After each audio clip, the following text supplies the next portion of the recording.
শোবিজের জনপ্রিয় দুই তারকা এফএস নাঈম ও রাফিয়াত রশিদ মিথিলা ছোট পর্দায় বেশ কয়েকটি নাটকে জুটি বেঁধে কাজ করেছেন তারা।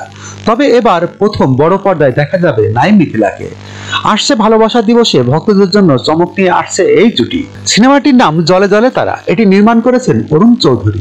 সিনেমায় সব কাজ শেষ হয়ে গেলেও একাধিকবার মুক্তির তারিখ ঠিক করা হয়, কিন্তু প্রতিবারই সিনেমার মুক্তি পিছিয়ে যায়। অবশেষে মুক্তি পেতে যাচ্ছে নাঈম মিথিলার জলে জলে তারা।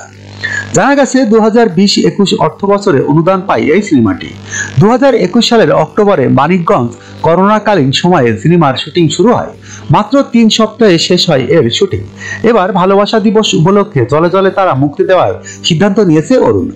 এ প্রসঙ্গে গণমাধ্যমকে নির্মাতা বলেন, এটা রোমান্টিক গল্প, যে কারণে ভালোবাসা দিবসকে সামনে রেখে মুক্তি দেওয়ার কথা ভাবছি। 14 ফেব্রুয়ারি রিলিজ ডেটও নিয়েছি। প্রথমবার পর্দায় দর্শক নাঈম মিথিলার রসায়ন দেখবে। রোমান্টিক মানবিক গল্পটি দর্শক পছন্দ করবেন। সিনেমাটি নিয়ে নাঈম বলেন, প্রথমবার দর্শক আমাকে বড় পর্দায় প্রধান চরিত্রে দেখবেন। ভালোবাসা দিবস হলে সিনেমাটি আলাদা গুরুত্ব পায়। আমাদের গল্পটি মানবিক সম্পর্কের। এখানে সবগুলো গান রোমান্টিক। এগুলো দর্শকদের ভিন্ন একটি অনুভূতি দেবে। প্রসঙ্গত, জলে জলে তারা সিনেমাটি নাঈম মিথিলা ছাড়াও আরো অভিনয় করেছেন ফজলুর রহমান বাবু, মনিরা মিঠু, আজাদ আবুল কালাম, নূর ইমরান মিঠু প্রমুখ।